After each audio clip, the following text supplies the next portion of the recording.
Hey, what's up, you guys? It's your boy 3 Stacks in this thing, representing my squad. My apologies that we haven't had content in about a week. I did just recently move, had to bust a lot of different moves, and just kind of haven't really had the time to do anything for the channel, and also not having internet access, not being able to upload. It's just a lot of hindrances, but it's just a minor setback for a major come up. Today we're gonna showcase an update on my Infernity build. Because I got a couple cards. I was proxying a lot. I proxied too much. I got almost everything except for just the one Mirage and the 2 Necromancers, but everything else is pretty much up to date. So we're gonna start off with the main deck, and I'll show you the extra. The deck's really amazing. It doesn't have to FTK, but it has a FTK built into it. But the deck, the way it's played, it can just be aggressive all by itself in OTK as well. So we'll start off with the best standalone starter card. I played 3 Dark Worms. He's insane. Even starting off with just him in your hand, and if you have the Armageddon Knight and the ability to search your Archfiend, you just normal Armageddon Knight, get your Archfiend, play this in scale, play your Dark Zero from deck, and then FTK from there. This card's just amazing. I was playing 2 Donuts because I like to be able to search one and then also have one in the deck for his other effect in scale. But I was realizing playtesting, you only really you get one turn with this deck, and if this deck goes first, then you really don't need the second donut. And that's what I was realizing playtesting. Every time I was able to resolve this, it was part of me doing my FTK, so there's no point to have the second one. So I just do one now. And then for the Magicians, I played 2 Harmonizing and 1 Black Fang, and I played 2 Purple. I was gonna bump the Harmonizing because the second one does come up sometimes. Sometimes you just don't have the FTK because there are hand traps that exist that can kill you. Gamma especially. People who don't play Gammas, man, Gamma kills this deck sometimes. Because when you Gamma the right card, it's just you have to pass turn. So the second Harmonizing comes up because on the follow-up, it's a very aggressive play. So that's it for your Pendulum monsters. Then we're playing the best starter cards. We play 3 Armageddon Knights. It's the standalone. You want to see this card every opening hand. So you do play the Rota to search it. It's very versatile. It can dump your Destrudo, your Eris. It can dump your not your Armageddon, your Black Rose Zephyr, the Elite, and it can also sometimes dump your Necromancer depending on how your hand looks. You can dump the Necromancer and add it from your grave to your hand off of the Firewall. If you somehow accidentally got your Archfiend in grave instead of in hand, then you can just make your play from there by using the Firewall to grab the Necromancer especially, and then bring back your Archfiend. So it's just a very standalone starter card. You have Greffer to pretty much do the same thing as Armageddon Knight, except he empties your hand. It's very important to empty your hand because that's the way Infernities work. All their card effects only resolve if you have no cards in your hand. And then we have 2 Summoner Monks because he's just incredible. Monk is everything. He's everything in this deck. He's whatever you need him to be. There's even a cool little combo that I might have time to show you at the end where you open with only a Pendulum Call or a Duelist Alliance, a Terraforming or a Dragon's Ravine, and any Fiend monster or any monster that's not a warrior or a spellcaster. Off of those 2 cards specific and just anything that's not Magician or these, you can FTK and you end up getting all your resources and your combo pieces without opening up with them, which I find is really consistent. And then we have some Infernities. I play 3 Necromancers, but I only have 1 to my name. So I've been proxying 2 since I built this deck. It's really sad. And then we play the Archfiend. I do play Bishop because I like him. He's another searchable target. He is an extender. He's a ring 4 playmaker. He's 20. He's a 2,000 booty, and then you can banish him from grave to protect yourself. And this is for when you don't get the FTK. So that play comes up. And then the Infernity Mirage that I don't have. Mirage is just launcher on legs. You can extend with your Mirage using Firewall. And instead of doing the 100 Eyes play, you can just use this now. Because this is from Maximum Crisis. In the past, we couldn't really do it, but now we can. So we don't have to worry about 100 Eyes. But Mirage, you use this effect 2 to 3 times, every time you're trying to FTK. And then for 1-ups, we have Archfiend Eris, we have Zephyros, we have Destrudo, and we have Archer. The only one of you can't afford to draw is Eris, because if you draw your Eris, that means now you have to hard draw your Archfiend, which is not always bad because sometimes you can actually Curios and use Curios to dump your Archfiend, then use Firewall to get it back. So like I said, there's a lot of ways you can do the FTK, even with awkward bricky hands where you don't open your combo pieces, but you just always find a way because the deck is really consistent. Then for your spells, we play 3 Allure of Darkness. Obviously, this is the most comfortable spell you can play because everything except for this one card in your deck is dark. Wow. Then we have 3 copies of Duelist Alliance. Duelist Alliance is simply here to search out the Pendulum Call. Pendulum Call is extremely important in this deck. It's not part of the FTK, but if you open up with it, it makes the FTK so much easier. Because getting complete scales is part of the FTK. So you can either hard draw this, or you can draw this plus, like a Dragon Shrine or a, Dragon's Ravine. And that will be, this will be a scale, and then the Gate 0 will be a scale. Other than that, you're going to need your Pendulum Call to get your complete set of scales and get your Harmonizing to protect your Archfiend from the Ash Blossom. So it's really, really powerful. I play 6 because you're maximizing on it. You only need to see 1, but because you need to see 1 very badly sometimes, I maximized on it. I don't care if they're hard once returns. I only need to resolve 1 anyways. Then I play 3 Dragon's Ravines and also 2 Terraformers to search it out. Similar to Pendulum Call. Literally, if you open up with this and Pendulum Call and any Fiend monster, any monster that's not a Spellcaster or a Warrior, you can FTK off of that. And then we have 3 Dragon Shrines. Dragon Shrine is here to dump Destrudo, or it's going to dump your Dark Worm. It's for consistency purposes. Those cards you need to see, you need either 1 on field or 1 in grave. So Dragon Shrine is very, very flexible as well. Then we have the 1-ofs. We have 1 Rhoda. We have 1 Foolish, 1 Launcher. I was proxying it, finally got it. And then the best card, Soul Charge. Soul Charge says you can literally play every hand trap in your hand, and then I'm just going to Soul Charge and FTK you anyways. Then we have, what's the time on the video right now? 6. Okay, we're good. Yeah. So we got Firewall. Firewall is like the only reason why this FTK is really consistent. Without Firewall, it's nearly impossible to do it. So Firewall is one of the main reasons why this deck can perform the way it does, doing some just degenerate, very disrespectful plays turn 1. Then we have Saryuja's Skuldred. Skuldred is another way to do it. He just fixes your hand and he special summons that 1 monster that you need. That would be, what Firewall would do for you. So sometimes Skuldred helps, but I make both of these every single time I do the FTK.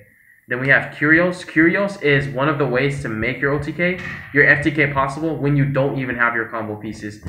So it's really good. You just got to be careful. It's important to not mill the Mirage and to, not mill, your 1 Archfiend. Because at that point, now you have to waste your Firewall to get it back. Whereas you really want to use Firewall to get your Mirage back after you've resolved your Mirage. That's the ideal thing. But if you have to waste your Firewall to get it back, you're still going to FTK. It's just like you want to do it with style. I like to do style points when I FTK. So Curios is really good. Trigate. And the Guy Saber rarely ever comes up. But the up and the down arrow is the main reason why. And they're link 3s. Because my Underclock Takers are in other decks. I should have them. But because they're in other decks, I kind of had to mitigate for this. And those are for the link 3s. And then for link 2s, we have 2 Binaries. And we have 2 proxies. There should also be 1 Underclock Taker. But surprising, I have a lot, but I just don't have one for this deck right now. I just need to take one out of another deck. And that's it for the links. Then XYZ's Tomahawk, God card. It's so weird.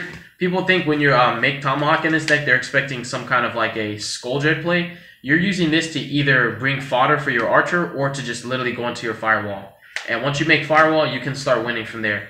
We have Time Star. Time Star is part of the combo I just explained, Pendulum Call and Dragon's Ravine, and any monster that's not a Spellcaster or a Warrior. You're going to make this. You're going to search out your Summoner Monk. You're going to go into your Curios. You're going to use your Curios. You're going to dump your Zephyros the Elite. You're going to bounce your Dragon's Ravine. Then you're going to normal your Monk, pitch the Ravine that you already used this turn. You're going to special your Archfiend, then you're going to start winning after that. So Time Star is just sauce. It's spice. Dang. And then X-Saber Evoker. I like this deck a lot because not only is it a skillful deck, you actually have to know what you're doing, but it's a delicate line of plays. So you have to memorize everything you're doing, and you have to play it in order. So it's not a deck that everybody can pick up and play, and I like that. Because if everybody could play this, if this deck was as simple as ABCs, this would be meta, and it would be an issue because we already have an issue with FTK decks as it is. Yeah, they're starting to grow. Yeah, they're starting to become more popular. Then we have Black Rose and Odd Eye's Meteor Burst. This is for going first. This is for going second. It makes your Destrudo, more versatile. And then this is what should be your 100 Eyes Dragon, but this is better and it's easier to make. And that way you don't have to play Infernity and Avenger, and you don't have to waste 3 monsters. Instead, you just use 2 that are free. You use this, you copy the effect of Mirage in the grave. You send this to the grave as Mirage. Bring out 2 launchers, bring back 2 Necromancers, go off from there. And then you can still use the Firewall to add the Mirage and just keep going off. So It's this and Firewall are the main reasons why you only need one Mirage. And how much time are we at? 10. Okay, we're good. So now that the deck profile is done, I'm going to show you guys that one combo that I mentioned. So, you know, these are all not like warriors or spellcasters. So let's say like Zephyros. Let's just say, for example, Patriarch, right? Or it can be one of your necromancers, like in either way. So this is the only like actual card that just, it can't be a warrior or a spellcaster. And obviously the reason why is because you're making Curios. So the other two cards in your hand are going to be your discard fodder. So you'll start off by activating your Dragon's Ravine. You're going to discard any random card, right? And what you're going to do is you're going to go ahead and dump your, where's he at? Your Dark Worm. You're going to activate his effect, special summon him, and you're going to search out your gate 0. Then you're going to activate your Pendulum Call. You're going to discard that other random card that's, you know, whatever it is. And you're going to search out your scales. You're going to search out a high scale, which is Black Fang. And then one to Pendulum Summon, which is going to be your Harmonizing Magician. And keep in mind, throughout the whole duration of this turn, you're never normal summoning at all until you search out your Summoner Monk. Wow. So you're going to activate your Gate 0. You're going to activate your Black Fang. Then you're going to Pendulum Summon for 2. You're going to summon the Patriarch and the Harmonizing. Use Harmonizing's ability.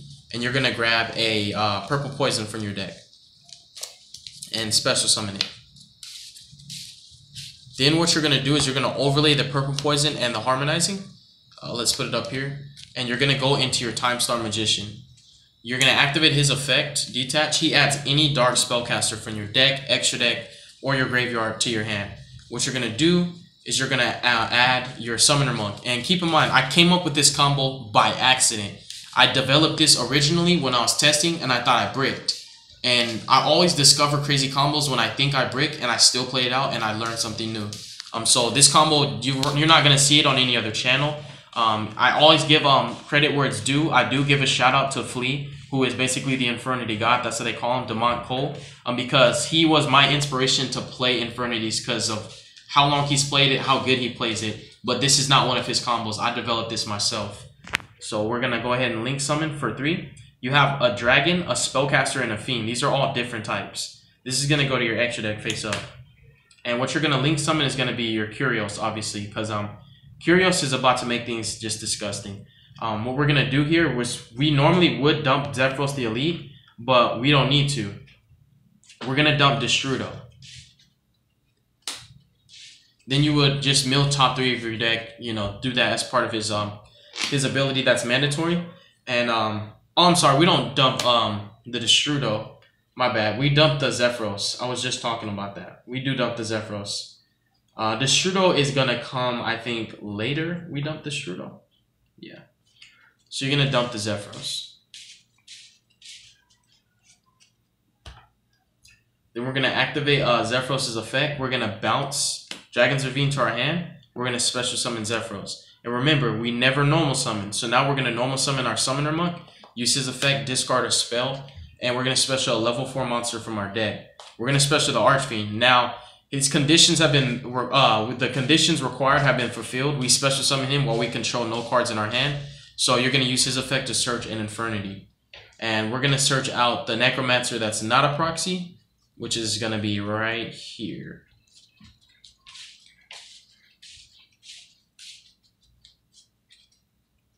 Okay. Okay. Now we're going to go ahead and we're going to Link Summon with the Curios and the Infernity Archfiend. And we're going to bring out our Firewall Dragon. And we're going to make sure that we put him to where he's pointing to a monster that can be sent to the grave. So we're going to put him here. And then we're going to go ahead and Link Summon for 2, right? Mm-hmm. And we'll just summon, I guess, a Binary Sorceress because it's expendable. His effect triggers. He was pointing to Zephyros. It was sent to the grave. You're going to special summon Necromancer from your hand. You control no cards in your hand. You're going to activate Necromancer's effect. This is where it's game time. If you're playing an Infernity player and they summon an Archfiend with no cards in your hand, you might as well just start scooping from there. Alright, so Archfiend's effect is going to activate Search. You're going to search another copy of Necromancer. And then what you're going to do is you're going to Link Summon with the Archfiend and the Binary Sorceress. Then you're gonna summon another binary sorceress. Binary was pointing to Firewall when it left, so you're gonna special summon the other copy of Necromancer, right? Then you're gonna use its effect. You have no cards in hand. Special Archfiend. Archfiend's effect's gonna activate. Search your third copy of Necromancer. Then at this point, what you're going to do is you're gonna overlay these two Necromancers, 2 level 3s, and you're going to summon your Mimic Saber Invoker. You're gonna activate his effect, and you're gonna special summon your Archer from your deck. Now it's really game time. This card's effect is not hard once per turn. You can tribute 2 monsters to inflict 1200 damage to your opponent. So once you brought him out, it's pretty much downhill. So now you're gonna activate Archer's effect. You're gonna tribute Archfiend and Binary. This was pointing to Firewall. So you burn your opponent for 1200, right? So they're at 68. Separate Chain, Firewall is gonna special summon the Necromancer from hand. Then you're gonna use the Necromancer, special Archfiend, use Archfiend's effect, and you're gonna search out your Infernity Mirage. And then you're gonna use Archer's effect, you're gonna tribute these two, and inflict 1200 again. That's 24. Your opponent's at 56. You mind holding that steady, bro? Yeah. It's about to be over. Separate Chain, Firewall is gonna special summon Mirage. You control no cards in your hand. Mirage's effect is gonna bring back the 2 Necromancers. I guess I'll just use this one and keep the proxy one under him so you guys still see it's Necromancer. Then you're going to use Necromancer, special Archfiend. Archfiend is going to search out your Infernity launcher. Now you're going to activate Archer to tribute these 2. That's 1200 again. That's 3600. Then you're going to use this. You're going to activate the launcher, then activate his effect, special Archfiend. Archfiend is going to have, I think, no more targets. We should be done searching with him. So you special that. Then you're going to tribute. That's 4800. Then you're going to activate your launcher's effect, send it to the grave, bring back the 2 Necromancers. And then the Necromancer is going to trigger, bring out Archfiend, you're going to tribute, that's 6000. Necromancer, special Archfiend, you're going to tribute, that's 7200. And then you can just go ahead and, well, right here, matter of fact, we can make it more spicy instead of tributing these. So you're still at 6000, right? So you can actually link with these, right? That's 3. You can go into your Trigate. He's co-linked. So now you can use Trigate's effect. And you can add the Infernity Mirage from grave to hand. And then, I think we could do that, right? Yeah. Or no, you know what? We don't even have to do nothing extra. We don't have to do none of that extra stuff. You just tribute, that's 7200. Then you go Archer, tribute, that's 84. That's game. So that's 8400. And you can do more spice. Like, if I would have stopped mid-combo instead of just going crazy with it, you could just do the Firewall, co-link the Trigate, and grab the Mirage to do the Mirage play so that you can bring back 2 more Necromancers, and that's 2400 extra burn damage. You only do that if they somehow Ghost Ogre you. If they Ghost Ogre you or anything like that, that's when you're going to grab the Mirage. But the combo by itself, without using Firewall to bounce anything from grave to hand, it's 8400 damage, and you still have the Archer there and complete skills. You can get more crazy because you can always use your Destrudo if you have Destrudo, and you're going to special the gate 0, make your Galaxy Tomahawk, just go crazy. But I want to show you guys that combo because it's like you don't have any of your combo pieces in hand, but that combo gets you everything you need just by having, you know, the Call, the Ravine, and any monster, you know, like I said, that's not Warrior Spellcaster. That concludes the deck profile. I hope that you guys enjoyed it. Definitely check out some of our older content and our future content. Stay tuned for that. We love y'all. God bless you. Make good choices. Don't hurt your brain cells. Peace.